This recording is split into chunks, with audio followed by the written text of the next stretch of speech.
The following is a conversation between Matías De Stefano, referred to as me, and his higher self, referred to as I am. The date is June 16th, 2021, and the subject is the emotional aspect of the root chakra in the sign of Gemini. And today's title is Appearances. Me. Yesterday, during the special broadcast we did, incredible things happened. Due to the theme of bipolarity, we decided to represent Piazzolla's tango, Ballada para un Loco, dressing irregularly and staging an improvised story which, beyond some minimal indications at the beginning, never had the objective of lasting the whole hour and become a kind of constellation of erratic emotions. I am. Freedom of expression. Me. Yes, we felt free.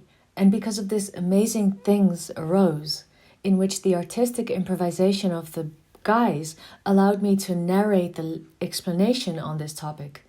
It felt fluent, how everything took us from the expression to the explanation and from there to the alignment. I am. The same way the universe adapts, through chaos. Take that irregular to make sense of it and order it into a required pattern. Me.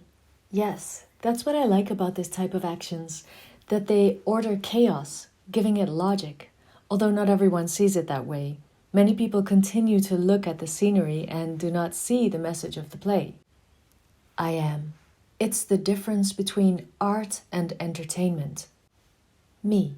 What would it be? I am. Art is the ability to take a reality and transform it into another. Showing a mutable action that proposes beauty, harmony, and content capable of nourishing whoever performs it and who receives it. On the other hand, entertainment is having something to do among other things. It is a space of relaxation where the content is not important, but rather the ability to relax in contemplation, where it is not necessary to go deep, but rather it is something that separates two moments of attention. Something that is between the deep, like a mere connector of distension. Many people live their lives this way because it is much easier not to delve into it and stay in the superficial information that is typical of a life based on beliefs and preconceptions. Me. In other words, a person who lives from art goes deep. Is that it? But there are many people who are dedicated to art and are very superficial. And sometimes art has merged with entertainment. I am.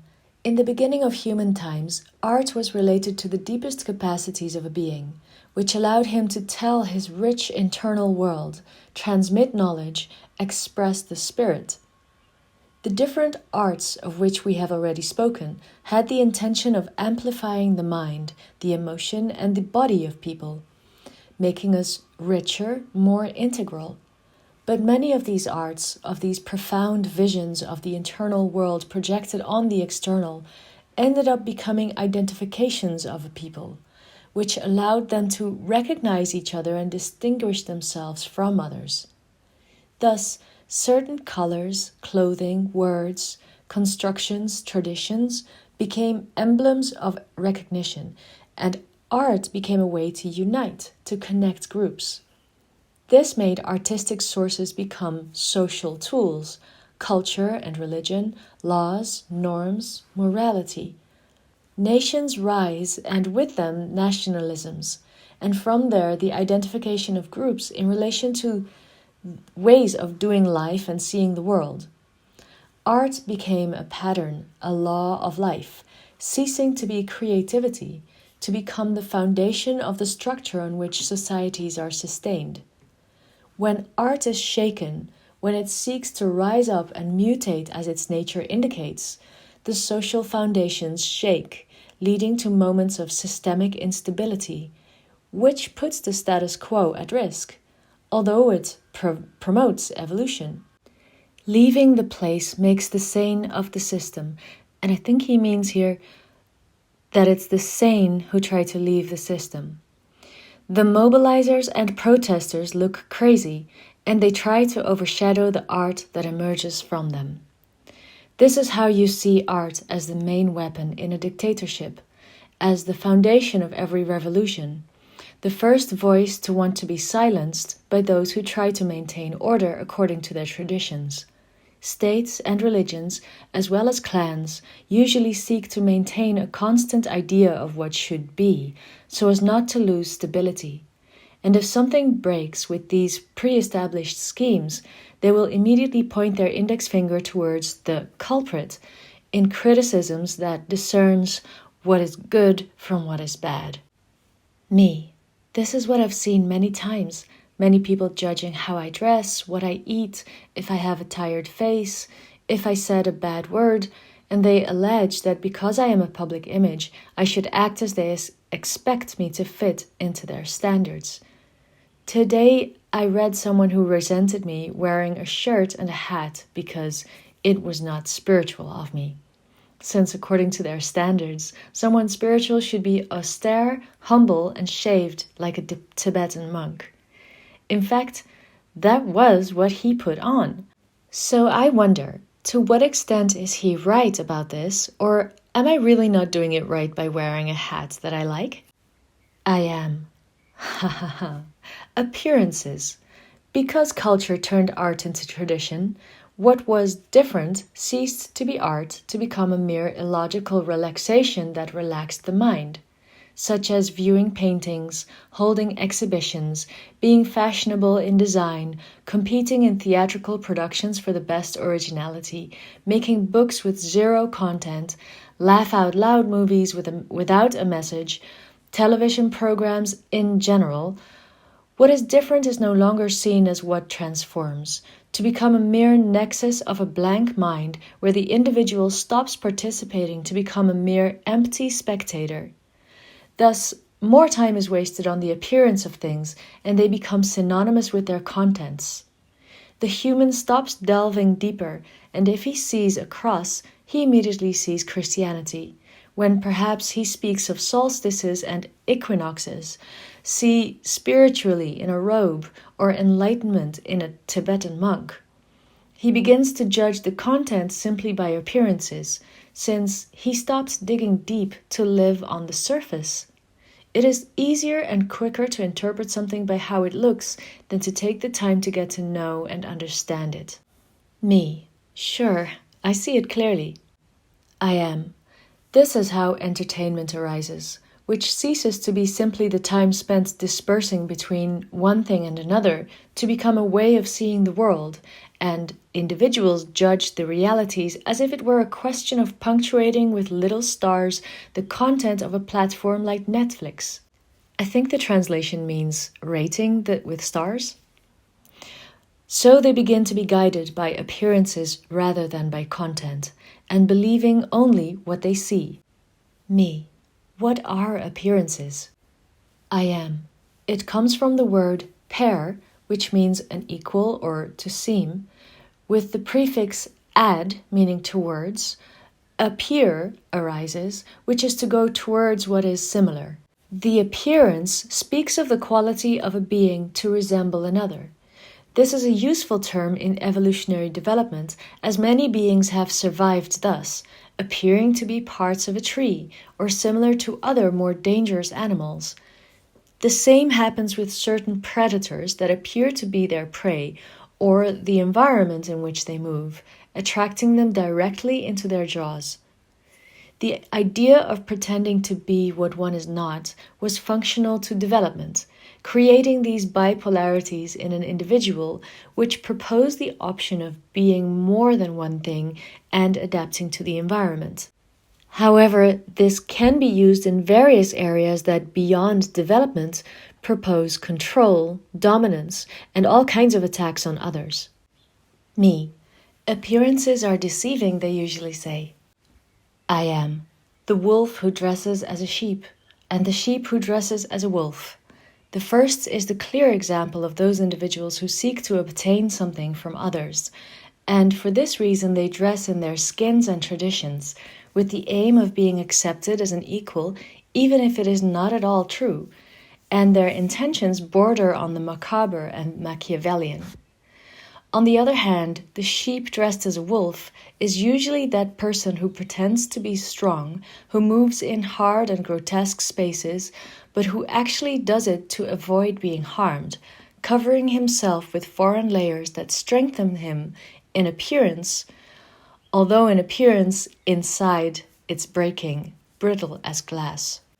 Me, sure, like that heavy metal is a tender and loving being, compared to a New Age spiritual that is a dictatorial manipulator. I am. In a superficial world, appearances are above all the way to understand and assimilate the environment. Based on skin colors, clothes, tastes, movements, the people with whom one meets, the traditions that go on. The same tool that gave us place in this world is the one that separates and destroys us when it comes to building something new and pure. Me. Yes, I have seen this in the world of those who expect to live in a harmonious, beautiful, spiritual reality, and yet there are the same prejudices, judgments, conditioning, repeating religious patterns of believing that their heaven or their way to see things is what counts, and that of others is not. I am. You must put yourself in the place of the observer and recognize what things you observe in the world with the judgment of your beliefs and expectations. It is important that we all make a self-observation that allows us to recognize who we judge, because I am sure that for many like you, it will be easy for you to say what others point out from their prejudices, but it is usually more difficult to accept what we point out. I invite you to do this exercise. Me. To recognize who I judge by appearances? I am. Exactly. Me. Well, if I think about it, many. It has happened to me, for example, that whenever I have gone to China, I had a very bad time. And in my brain, I have a preconception with everything that refers to China in many aspects in general. I am. Do you consider yourself racist? Me. No, mentally I don't consider myself a racist, but it is true that on a cultural level one can become unintentionally. I was born in an environment in which, until I was 18 years old, I never saw someone with black skin, nor an Asian. I had very little contact with other ethnic groups throughout my childhood and adolescence, even in adulthood. There was never a context of diversity. Not because I didn't want to, but because it never happened. On this issue of appearances, I have seen people think that you have to have friends of each ethnic group to show that we are inclusive. And that comment seems much more racist to me than not having friends of other colors, because I cannot conceive that friendships should only occur by appearance. And it has happened to me, however, to fall into generalization, into putting everyone in the same bag, like talking about Chinese instead of those that specifically affected me. I guess it's a cultural issue to work on. I am. Do you consider yourself homophobic? Me. It would be absurd. I am. It's not. How many homosexuals are homophobic? Me. Well, sure, it's true. Because of the issue of having a pen, I think he means penis, being effeminate, sometimes I have judged the exaggeration of some, even going beyond the feminine to exacerbate their natural condition. It seemed unnecessary to me. I am. But you admit that it was a trial. Me. I do. I am. Are you prone to misogyny or misandry, that is, the hatred of women or the hatred of men? Me.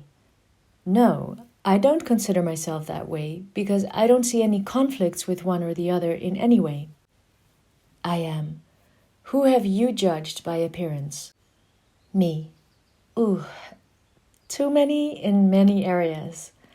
At first I was afraid of metalheads, heavy metal lovers, who seemed evil to me, until my best friends were heavies, and my vision of them completely changed. Before, I was terrified of transvestites and transsexuals, but especially the former, because they made me insecure. Makeup and wigs scare me, not knowing who is really behind it. But over time I was able to overcome that fear, and it no longer affects me internally. I realized that it was something very typical of me. I have judged people who are spiritual from the New Age a lot, being that I am part of it in a certain way, because I do not tolerate false spirituality, hugs and love, only for the fact that you have to be loving to be spiritual. I have had intolerance inside me with those kinds of people. So yes, I have judged and judged by appearances. I am. And what do you judge of your own appearances? Me. Many times I judge myself for being spiritual and channeling, even though I feel good. I judge myself as erratic, absurd. Also my body. Until I was 21, I didn't really accept being a man. And from that moment, I never fully accepted my body. I always had complexes with showing my body, giving great importance to the superficial, to how it looks. I am. Have you judged others for doing things the way they do? Me. As a good Capricorn ascendant, yes.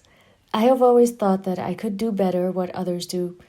Despite this, I always respect the forms and never, ever publicly tell someone how they should do their thing, because I know that if I had that being in my hands, would take care of me, but it is not. It's not my task. That does not mean that I have even laughed at the inability of others to do what they do and how they do it. And now that I think about it, it's something that bothers me a lot when they do it to me.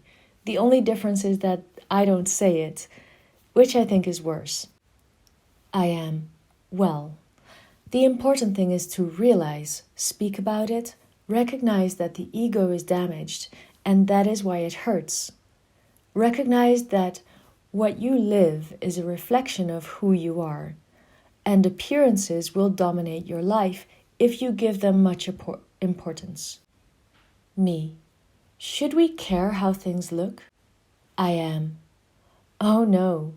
How they look helps us know what to do with it.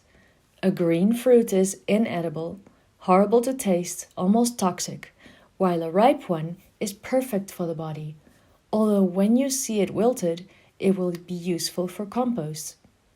The appearance of said fruit allows you to identify 3 useful stages of it. Recognizing appearances helps to identify states, but not what is. A fruit is a fruit, from the moment it blooms until it is consumed to nourish the seed. However, their mutable states serve different processes. Appearances speak of these processes, therefore you cannot judge the being or individual by how it looks. You can only understand its current state according to its likeness. Me, I understand. I am. So, don't judge the being by its appearances, but pay attention to them, because they will tell you what is happening now. Me. Appearances are the first thing we see in another that attracts or repels us. How to manage it? I am. That's sexual energy. Sex is the divisions, what separates us and makes us unique. And physical appearances are the first to attract to complement what we lack or what we can deliver. Me. I like men, and I have specific tastes in relation to them. Why am I attracted to this appearance and not another? I am. Because in this life your greatest role is to be the network, to be the mother that contains, and for this reason you need the energy that nourishes you, the one that moves through the network, the masculine. Also, your emptiness is there, the absence of your father for 27 years of your life, the death of your father 12,000 years ago giving you the responsibility of a people, and the rejection and exile promoted by your father 900 years ago, has built the need to seek love in men, and to see you the father that you have not been able to have for thousands of years. Someone's search for appearances is related to what we had or lack, and what we need to be complete. You have already had enough feminine presence in your life, and they have never represented a lack, but a constant complement, which has designed an integration with the appearance of a woman much deeper than that of a man. Me. Oh, I understand. Yes, it makes sense. I am. Appearances attract us to each other, awakening sexual or asexual energy depending on the gaps that we must fill or that we prefer to reject, all in relation to what makes us feel nurtured. Therefore, acknowledge your sexual energy in the pursuit of appearances as well. Me. I feel a big mismatch in it. I feel that sexual energy is something that I have not been able to fully hold in my center, as if I needed to fill a void. And for this reason, I look for partners with the appearance of what I cannot find in me, which always makes my relationships fail. I am. Because you must redirect said energy in favor of sustaining your own being and not that of others. Use sexual energy for ascension instead of dispersal. Remember, sexual energy is another one of those great entertainments that was once art. Reconnect with the art of sex, transcending the entertainment in it, and use its energy to go beyond appearances. It seems that nothing has to do with it, and yet the sexual aspect is related to the skin, the organ that covers everything, and therefore the dress that is seen, how it appears. Managing sexual energy, releasing repressions and expectations, going beyond entertainment and turning it into art, you will be able to go beyond appearances, to look for what is missing, to reject or desire, to hide, to be accepted or to take what is missing, necessary, and so you can be free of what you appear, to be yourself.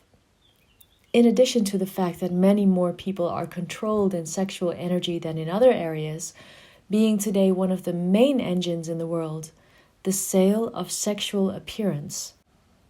Me. Unexpected, but strangely it makes sense. It reminds me of that phrase that we usually use in Argentina when someone is too complaining, nervous, judicious, and critical of others, which is, this person needs a good shake. It's meant sexually. I am. In the judgment of appearances, the phrase is used because dopamine and endorphin are released during orgasm, which makes the person relax and see everything completely differently than they did when under stress. But it is not necessary for another to solve that problem. When one knows how to direct one's own sexual energy, one is capable of transcending all states of tension and getting out of appearances by loving oneself. Me. I intend to be free to appear to be what I am not, and to judge the things that seem to me. Owning my own creative energy. I am. Apparently, you are on the path to being yourself. My heart